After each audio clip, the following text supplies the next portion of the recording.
The worst decision of my life started with a tequila shot and a dare. The bass from the nightclub vibrated through my ribs hard enough to make my heartbeat feel off rhythm.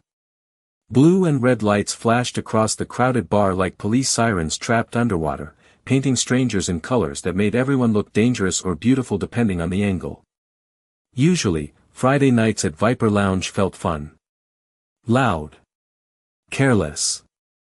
The kind of place where finance bros loosened expensive ties and girls in tiny black dresses forgot their exes for a few hours. But that night felt different from the second I walked in. Maybe it was the rain hammering against the windows outside. Maybe it was the strange tension hanging in the air like static before a thunderstorm. Or maybe it was him. Chloe, you're not even listening. My best friend Madison snapped her fingers in front of my face while laughing into her margarita. Earth to blonde disaster. I blinked and forced myself back into the booth. Sorry. Long shift. You've said that 3 times already. Because I worked 12 hours serving drunk tourists from New Jersey. And now you're off the clock. Madison grinned, eyes sparkling with the exact expression that usually meant trouble. Which means it's time for bad decisions. The rest of the table cheered. Someone shoved another shot toward me. I should have gone home after work. My feet hurt. My social battery was dead. And my tiny Brooklyn apartment with its cheap air conditioner and leftover Chinese takeout sounded a lot safer than this place. But I stayed. That was mistake number 1. Okay, Madison announced dramatically, climbing halfway onto the booth seat. New game. The guys at the next table immediately started paying attention. Absolutely not, I muttered. Absolutely yes. She pointed across the room. You see that guy sitting alone at the bar? Every instinct in my body told me not to look. I looked anyway. And suddenly the noise around me disappeared. He sat near the far end of the bar beneath one dim amber light, completely still while chaos moved around him. Black suit. White dress shirt open slightly at the collar. One hand wrapped around a glass of whiskey that looked untouched. He wasn't scrolling through his phone. Wasn't talking to anyone. Just watching the room with cold gray eyes that missed absolutely nothing. He looked about 34 maybe. Dark hair pushed back neatly. Sharp jawline.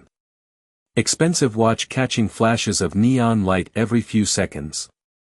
The kind of man who made everyone else seem softer around him somehow. Less important. No, I said immediately. Madison nearly spit out her drink laughing. Oh my God, Chloe Bennett is scared. I'm not scared. Then prove it. The table erupted. Kiss him. Do it for $10. 20. 50 says he rejects her. I laughed nervously, but my stomach tightened anyway. Because the strange thing was, the man still hadn't looked away from me. Not once. It wasn't flirtatious. It wasn't warm. It felt like being studied by something powerful pretending to stay calm. Guys, seriously, I whispered. There's something weird about him. Madison leaned closer. That's why it's funny. Another round of laughter exploded around me, but my attention stayed locked on the stranger. He hadn't moved. Hadn't smiled. The entire crowded nightclub bent around his silence without realizing it. Then one of the bartenders passed him and visibly straightened his posture. A security guard near the entrance glanced toward him twice in under 10 seconds. And somehow that made my pulse jump harder than the tequila did. I should have listened to that feeling. Instead, I stood up. The cheering behind me grew louder as I crossed the dance floor. My heels clicked against black marble while music pounded through the walls. Halfway there, common sense returned. I almost turned around. Then Madison yelled, "Don't chicken out now." The stranger finally looked directly at me. Calm. Unblinking. Interested. That was mistake number 2. By the time I reached him, my heart was beating so hard I could feel it in my throat. Up close, he was even more intimidating. Taller than I expected. Maybe 6'3". Clean expensive cologne mixed with whiskey and something darker I couldn't explain. His eyes moved slowly over my face like he was memorizing it already. "Can I help you?" he asked. Quietly. His voice was low.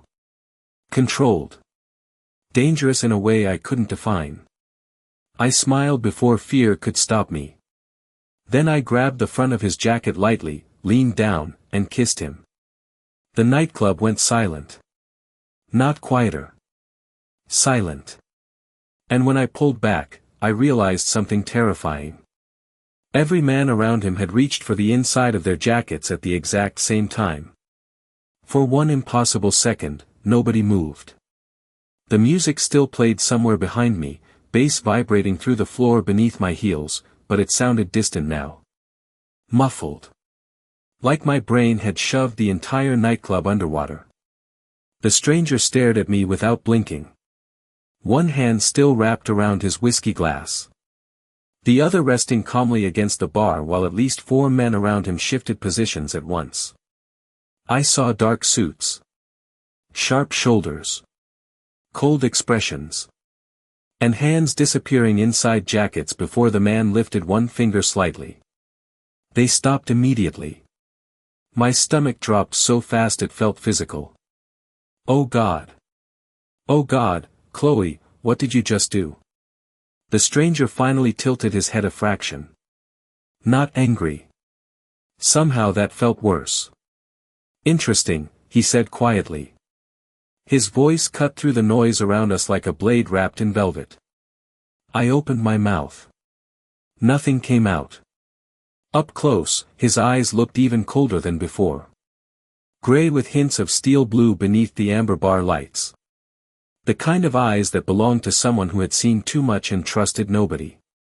One corner of his mouth twitched slightly, not enough to qualify as a smile. "Do you always kiss strangers?"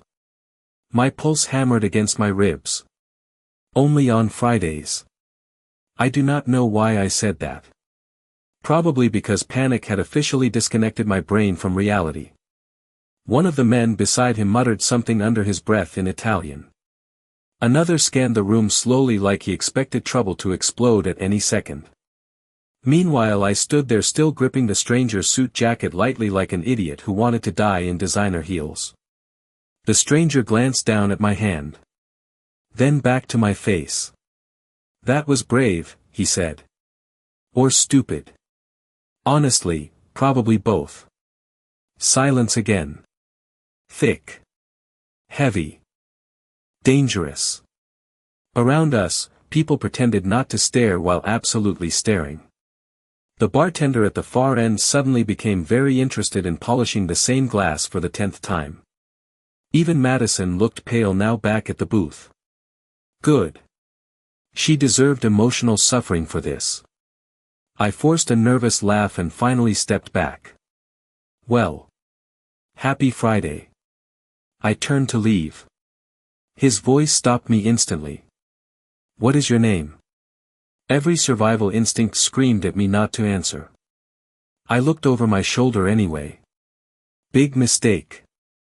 He was still watching me with the exact same unreadable expression, except now there was something else underneath it. Curiosity maybe.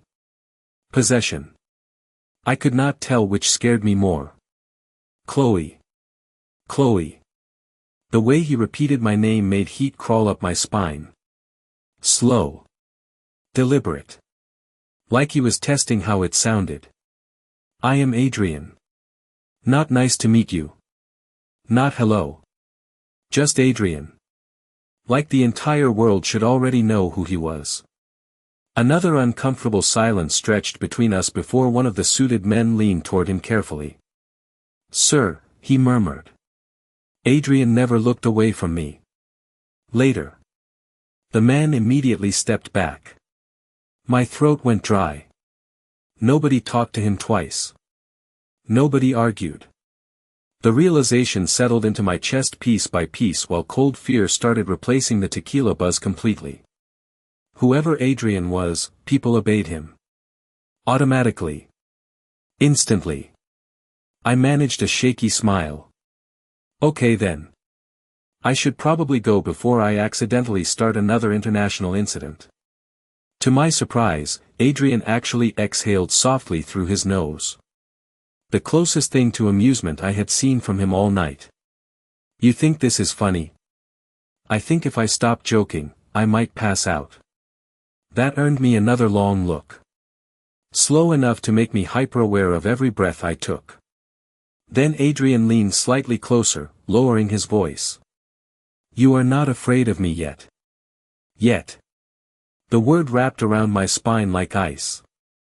Before I could respond, somebody crashed into my shoulder from behind carrying a tray of drinks. I stumbled sideways in my heels with a startled gasp. Adrian caught my wrist instantly. Firm. Steady. Controlled strength. The entire room seemed to freeze again. His fingers wrapped around my skin for maybe 2 seconds. 3 at most. But the contact felt dangerous in a way I could not explain.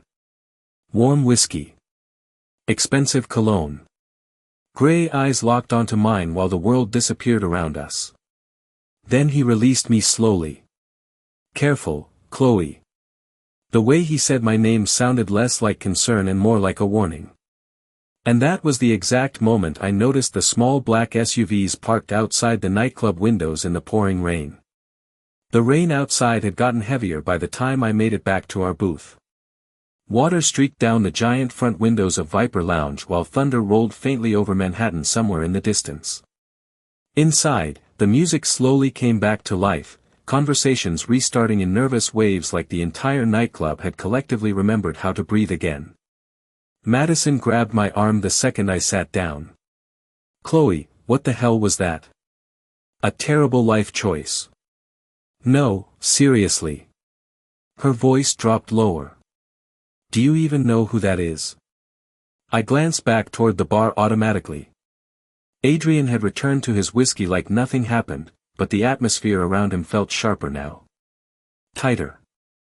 The men surrounding him spoke quietly while scanning the room with the kind of awareness normal people did not have. One stood near the entrance.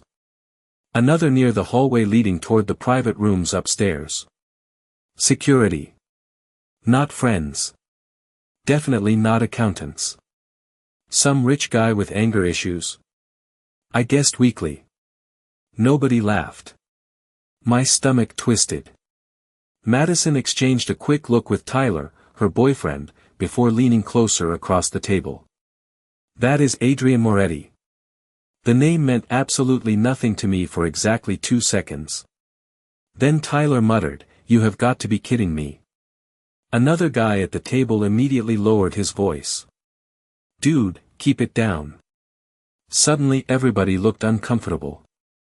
Like simply saying his name too loudly might summon consequences.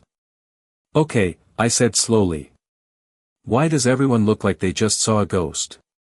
Tyler rubbed both hands over his face.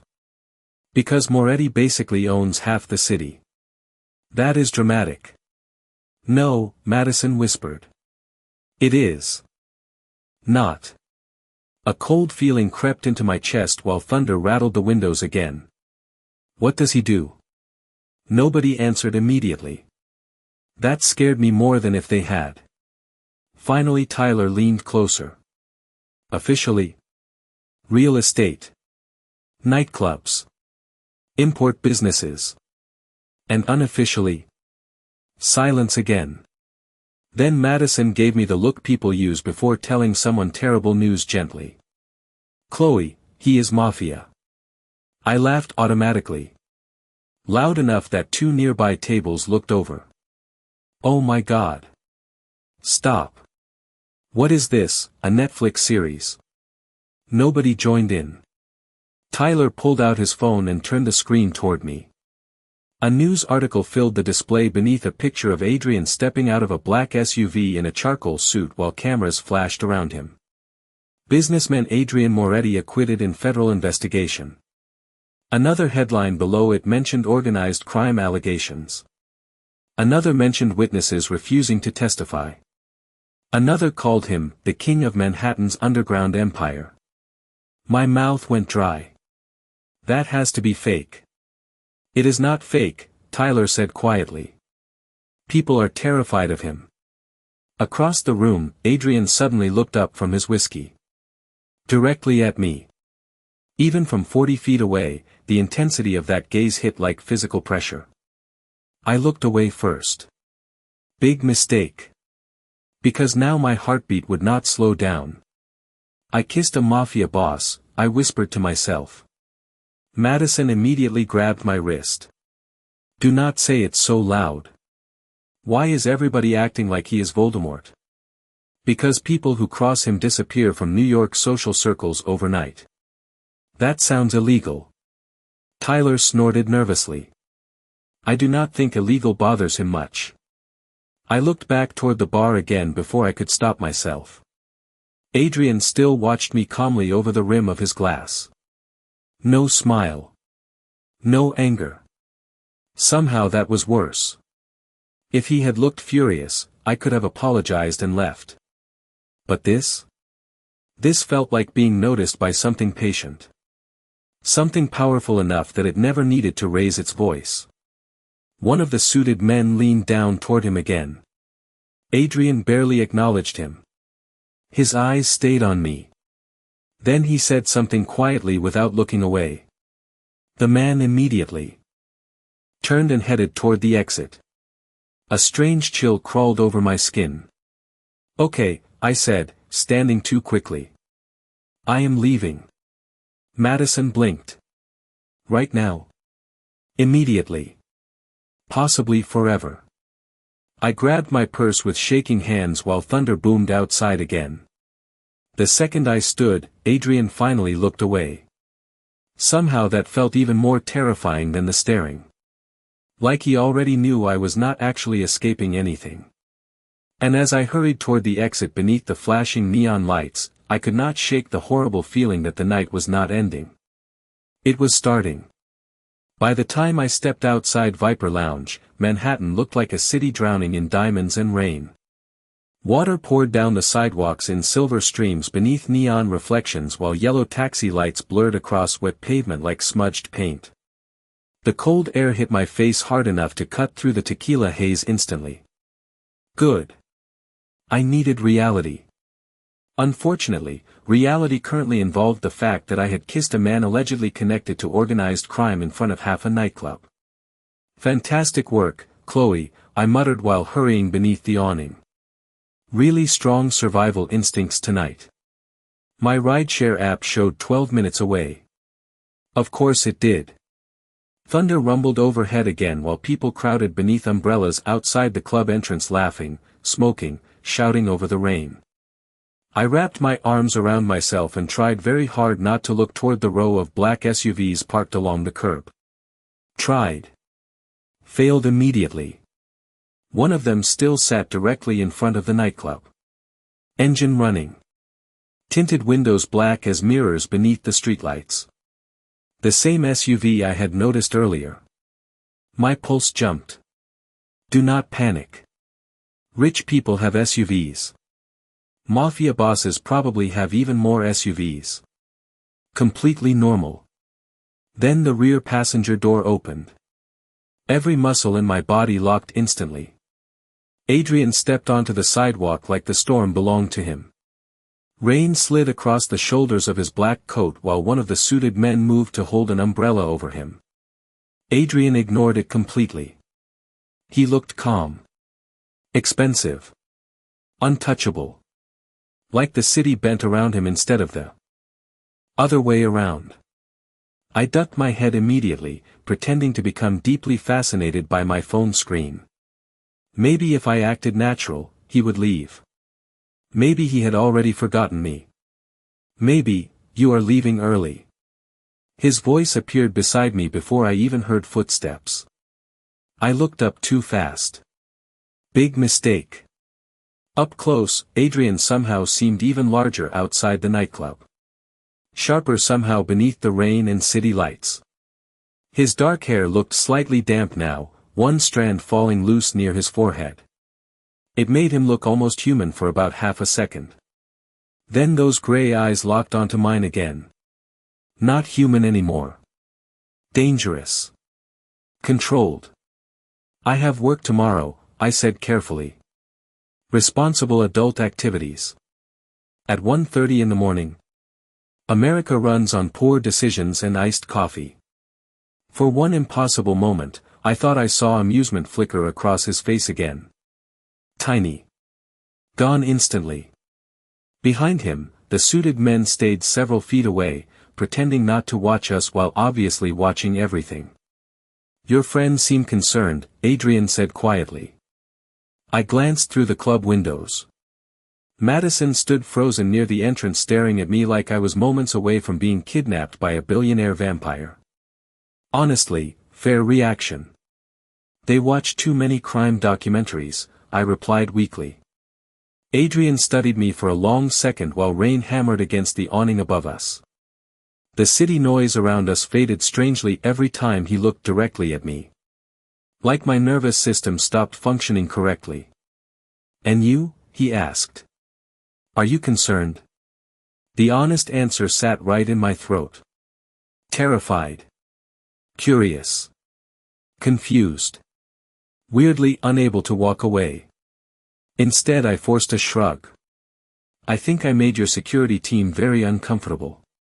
One of the men behind him actually shifted slightly at that. Adrian never looked away from me. You surprised them. I kissed a stranger in public. Honestly, I surprised myself too. Silence stretched again. Heavy but not awkward. More like standing too close to the edge of something massive. Dangerous. Most people avoid me, Adrian finally said. Most people know who you are before kissing you. That did it. The corner of his mouth lifted slightly. Not a full smile. Somehow worse than a smile. Because now I realized Adrian Moretti almost never smiled at all. Fair point, he admitted softly. My phone buzzed suddenly in my hand. Rideshare arriving, 2 minutes. Relief flooded through me so fast I nearly laughed. Escape. Beautiful, wonderful escape. Well, I said quickly, stepping backward toward the curb. This has been deeply psychologically damaging, Adrian, but I should go. His eyes lowered briefly toward my mouth before returning to my face. The movement lasted maybe half a second. Long enough to make my heartbeat stumble anyway. Good night, Chloe. The way he said my name sounded familiar already. Like he had been saying it for years instead of 20 minutes. My rideshare pulled up beside the curb at the exact moment another suited man approached Adrian holding something small and black. Adrian took it without looking away from me. Then his expression changed slightly. Colder. Focused somewhere else now. Business. Whatever world he actually belonged to had returned. I grabbed the car door handle quickly. Good night, I whispered. And as I slid into the back seat, I made the mistake of glancing back one last time. Adrian still stood in the rain watching my car disappear into Manhattan traffic like he already knew this was not goodbye. The next morning, I convinced myself the entire thing had been exaggerated by tequila, loud music, and collective paranoia. That lasted until 11:14 a.m. when a black luxury SUV parked outside the coffee shop where I worked part-time. I noticed it because nobody in Brooklyn drove something that expensive unless they were either famous, corrupt, or deeply committed to making poor financial choices. The SUV stayed there through 2 rushes of customers and half a burnt blueberry muffin. By noon, I had officially become paranoid. You have checked that window like 30 times, my coworker Jenna said while steaming milk beside me. Are you waiting for Batman? Worse. Tax collectors. Potential organized crime.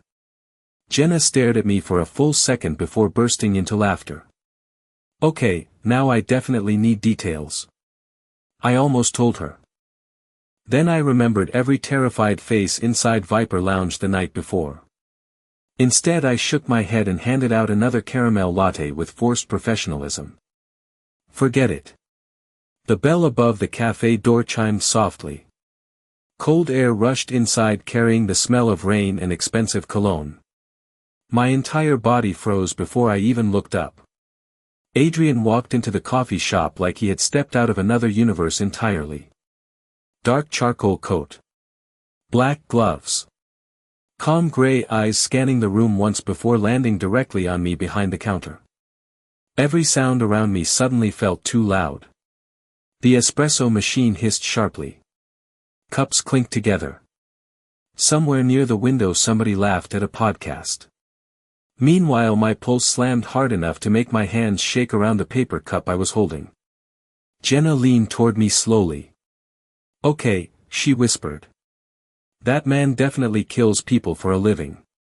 Please stop saying things like that while he is within hearing distance."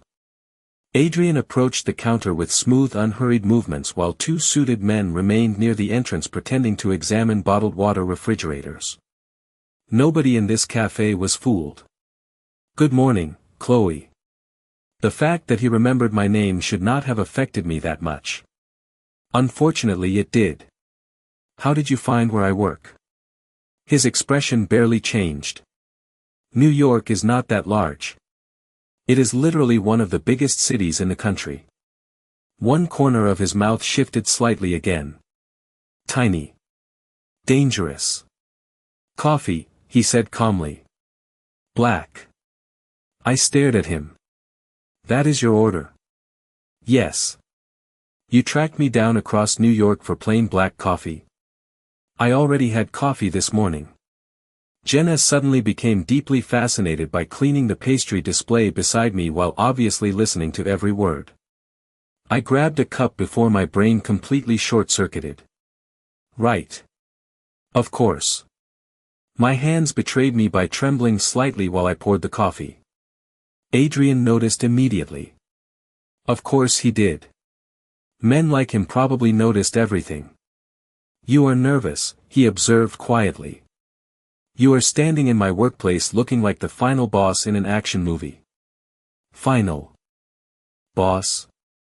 It is not a compliment. I did not take it as one. I slid the cup across the counter toward him. Our fingers brushed for maybe half a second. Warm skin. Cold air. My stomach tightened instantly. Ridiculous. Absolutely ridiculous.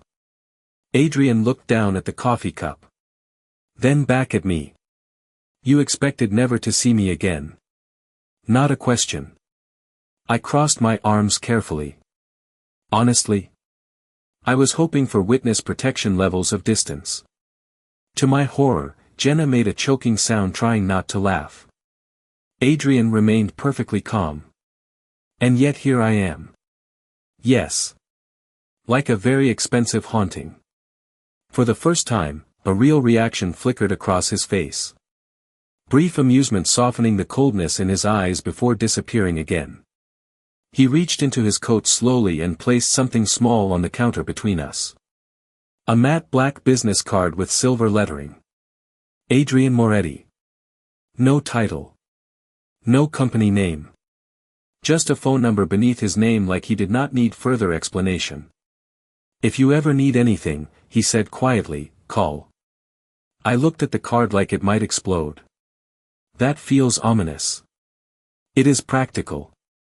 For normal people maybe. For you it sounds like the beginning of a crime documentary. Adrian studied me silently for a long second while rain tapped softly against the cafe windows outside. Then he leaned slightly closer across the counter. "You talk too much when you are nervous, Chloe." My breath caught embarrassingly fast. Because he was right. And because up close, Adrian smelled like winter air, cedar, and danger wrapped in expensive fabric. "You came all the way here to tell me that?" I asked softly. His gray eyes held mine without blinking. "No," another pause. "Heavy. Intentional. I came because I wanted to see you again." For the next 3 days, Adrian Moretti became impossible to ignore. Not because he followed me. That would have almost been easier. Predictable. No, Adrian appeared in my life the way storms rolled over Manhattan in late October.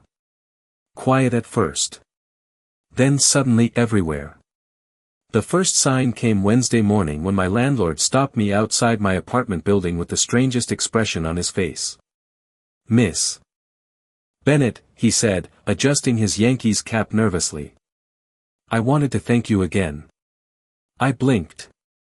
"For what?" "The plumbing repairs. Real generous of your boyfriend." My stomach dropped straight to the sidewalk. "My what?" He frowned. "Tall guy. Expensive coat. Looks like he owns senators." "Adrian." Heat rushed into my face immediately. "That is not my boyfriend." "Well," my landlord muttered carefully, "he paid 6 months of repairs in cash, so whoever he is, I support the relationship." I stood frozen in the cold morning air while taxis splashed rainwater across the curb nearby. Adrian had been here. Somehow that realization felt deeply invasive and strangely comforting at the exact same time. Which was concerning for several psychological reasons. "He said the pipes woke you up at night," my landlord continued. "Nice guy." I laughed out loud before I could stop myself. "No offense, Mr. Donnelly, but I do not think anybody has ever described Adrian Moretti as a nice guy." Mr. Donnelly immediately looked uncomfortable. "Right. Well. Have a good morning." He practically fled back inside the building. Great. Fantastic. Even my 70-year-old landlord was scared of him. By Thursday afternoon, things got weirder. A man tried flirting with me while I walked home from work near Bedford Avenue. Nothing aggressive. Just annoying. He followed me half a block talking about my smile while I kept politely declining conversation like every woman in New York learned to do by age 16. Then suddenly he stopped mid-sentence. Completely stopped. His expression changed instantly. Nervous. Pale. He mumbled an apology and crossed the street so fast it looked almost athletic. Confused, I turned around. A black SUV idled silently at the curb behind me. Tinted windows. Familiar shape. My heartbeat stumbled. The rear passenger window lowered slightly. Just enough for me to see gray eyes watching me calmly from inside. Adrian. Of course it was Adrian. Rain tapped softly against the roof of the SUV while traffic lights reflected across the dark glass in red and gold streaks.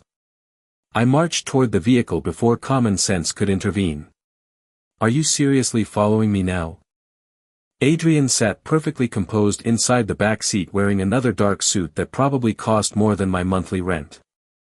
One hand rested against the leather armrest while city lights flickered across his sharp features. "No," he replied calmly. "You happen to walk near me. In Brooklyn. It is a large borough." I stared at him through the rain. "You are insane." One corner of his mouth lifted slightly again. "Tiny. Controlled. Probably." The honesty caught me off guard hard enough that I forgot my next sentence entirely.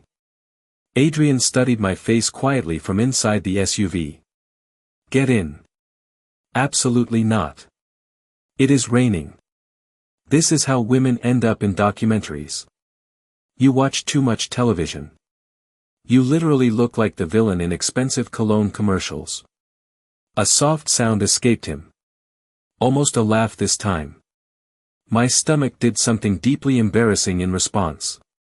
"5 minutes," Adrian said. "Coffee. You already had coffee yesterday. I can have more."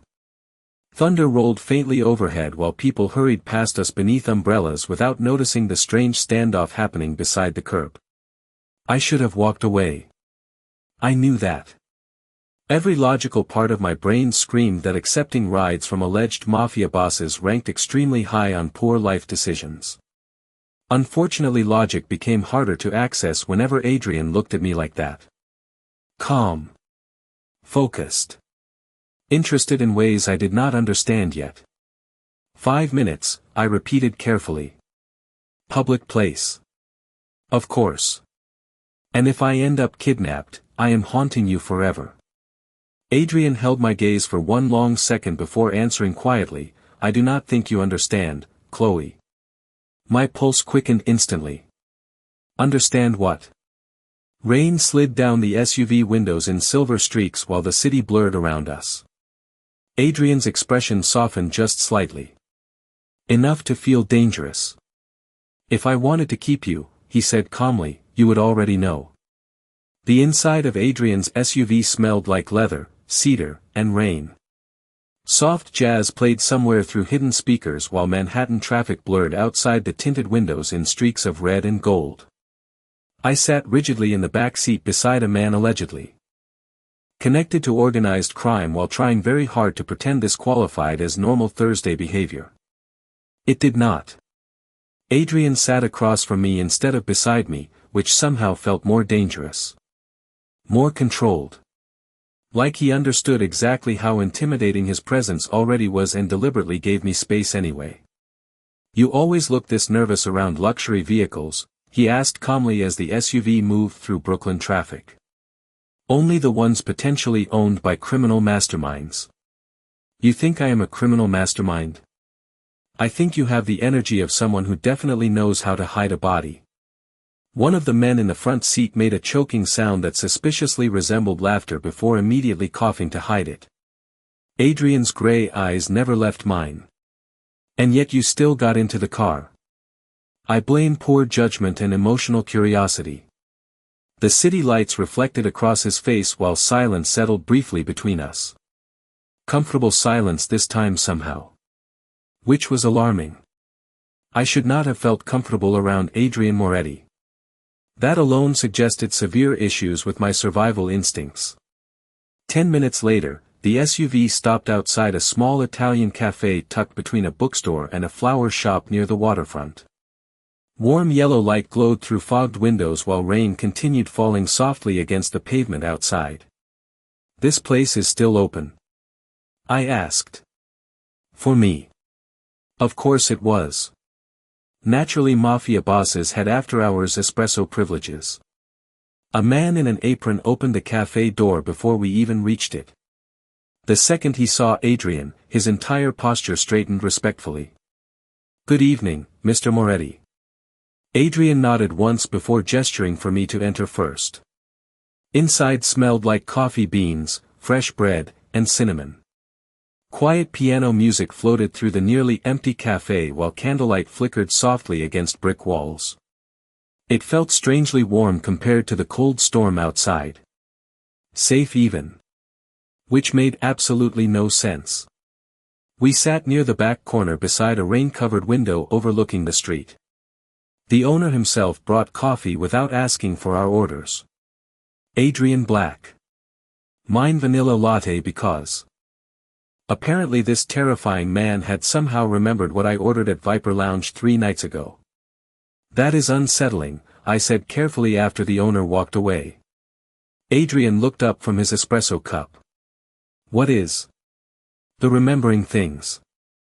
I remember important things. The directness of that answer hit harder than it should have. I wrapped both hands around the warm mug to steady myself. You realize this entire situation sounds insane, right? Probably. You barely know me. I know enough. Rain slid slowly down the cafe windows while thunder rolled somewhere farther downtown. Adrian looked almost different here beneath warm candlelight instead of nightclub shadows. Less untouchable. Still dangerous. Still controlled. But human in ways I had not noticed before. A faint scar near his wrist. Slight exhaustion beneath his eyes. Tiny details hidden beneath the expensive suits and impossible composure. So, I said softly. What exactly do you want from me? Adrian did not answer immediately. He studied me over the rim of his espresso cup with the same terrifying focus he always had. Like the rest of the world blurred whenever he decided to pay attention to something. Or someone. You kissed me, he said finally. I nearly inhaled foam from my latte. That is your explanation. It is where this started. Adrian, people kiss strangers in bars every weekend. Not me. The calm certainty in his voice made my stomach tighten instantly. He leaned back slightly in his chair while candlelight flickered across his sharp features. Most people avoid eye contact with me, he continued quietly. You walked across a crowded room and touched me without hesitation. I looked down at my coffee. That was before I knew you were terrifying. And now? I forced a nervous smile. Now I think you are the human version of a very expensive warning label. For the first time since I met him, Adrian smiled fully. Small. Brief. Real enough to completely change his face. My breath caught embarrassingly fast. Because suddenly I understood something dangerous. Adrian Moretti almost never smiled. And somehow, he liked smiling at me. The realization hit so hard I forgot how to breathe for a second. Adrian noticed immediately, of course. His gray eyes darkened slightly while the rain continued falling outside around us. Then very softly, almost gentle enough to undo me completely, he said, "There you are." By the time Adrian drove me home that night, Manhattan looked softer somehow. Rain still shimmered across the streets beneath neon lights, taxis still rushed past in impatient waves, but the city no longer felt sharp around the edges. Maybe because Adrian had spent the last hour talking to me like I was a person instead of something fragile. Or maybe because somewhere between espresso and quiet conversation, I had forgotten to be afraid of him. That realization should have terrified me more than it did. The SUV stopped outside my apartment building just after midnight. My neighborhood sat unusually quiet beneath the rain, streetlights glowing gold against wet sidewalks while distant sirens echoed somewhere farther downtown. Adrian's driver remained in the front seat. Silent. Professional. Watching everything through the windshield.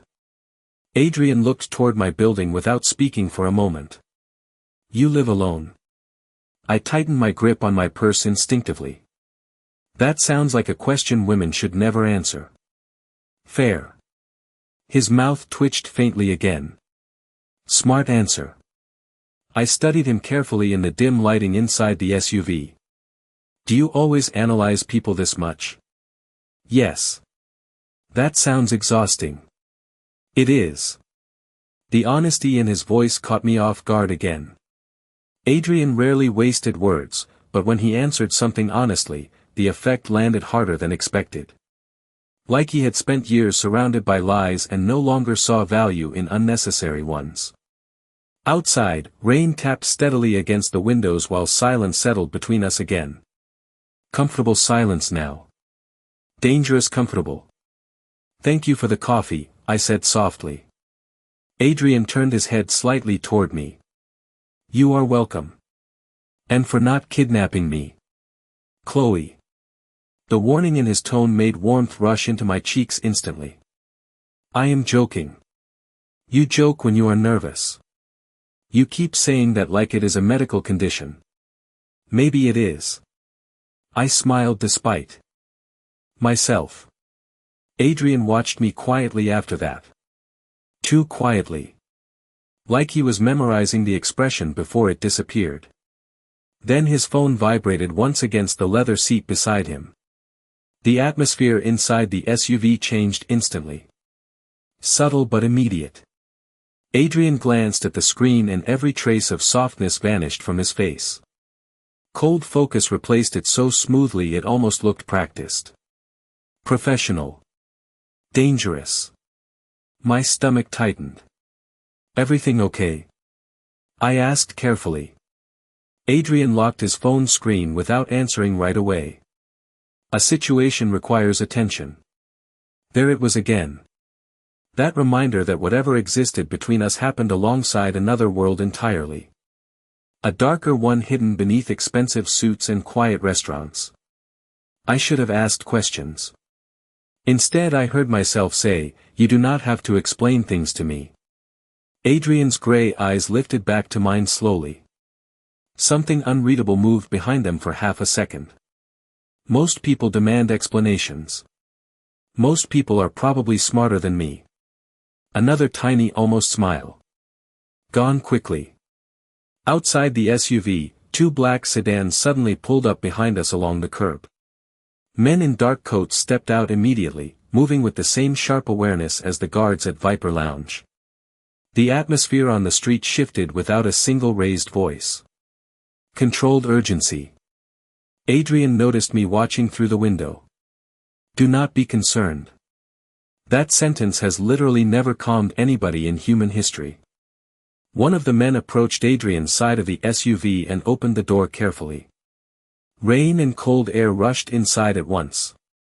Sir, the man said quietly. We should leave. Adrian did not move immediately. Instead he looked back at me one final time inside the dim golden light of the SUV. Calm. Focused entirely on me again despite the tension outside. Stay inside tonight, he said softly. My heartbeat stumbled. That sounded very ominous. Chloe. The way he said my name this time carried something different beneath it. Not possession exactly. Concern. Real enough to make my chest tighten unexpectedly. Promise me. I stared at him for a second too long. Then finally nodded once. Adrian. Held my gaze another moment before stepping out into the rain. The cold night swallowed him instantly. Dark coat. Sharp shoulders. Men surrounding him automatically while black umbrellas opened overhead. Power moved differently around Adrian Moretti. Quieter than movies. More dangerous because of it. I climbed out of the SUV after him, hugging my coat tighter against the wind. Good night, I called softly. Adrian paused beside the open car door. Rain streaked across his dark hair while city lights reflected silver in his eyes. Then very calmly, like the answer had existed long before I asked the question, he said, that stopped being goodbye the moment you kissed me. I did not sleep that night. Every time I closed my eyes, I saw Adrian standing in the rain outside my apartment building. Dark coat. Silver streetlights catching against sharp cheekbones. Gray eyes fixed on me like he had already decided something irreversible. By 3 a.m, I had officially entered the dangerous phase of attraction where common sense started losing battles against curiosity. I hated that for me. Friday dragged painfully slow after that. The coffee shop stayed busy from sunrise through late afternoon while tourists ordered impossible custom drinks and business executives yelled into wireless earbuds like Wall Street would collapse without their personal involvement. Normally work distracted me. Not today. Today every black SUV outside made my pulse jump. Every stranger in a tailored coat made me glance twice. Jenna noticed immediately. You look insane, she announced while wiping down the espresso machine. Respectfully. Thank you. Did Mafia boyfriend stop texting you? I nearly dropped a stack of paper cups. He is not my boyfriend. Sure. Jenna. Okay. She grinned. Emotionally intimidating wealthy man with unresolved eye contact issues. Unfortunately that description felt alarmingly accurate. My phone buzzed suddenly against the counter. Unknown number. My heartbeat stumbled instantly before I even opened the message. Dinner tonight. 7:30. Wear something warm. No name attached. No explanation. Just confidence so absolute it somehow irritated me on principle. I stared at the screen for a full 5 seconds before typing back. You forgot to ask if I wanted to go. 3 dots appeared almost immediately. I know you are coming. The sheer audacity made heat rush into my face. Arrogant. Calm. Completely certain. Adrian Moretti in text message form somehow felt exactly as dangerous as Adrian Moretti in person. Jenna leaned over my shoulder before I could stop her.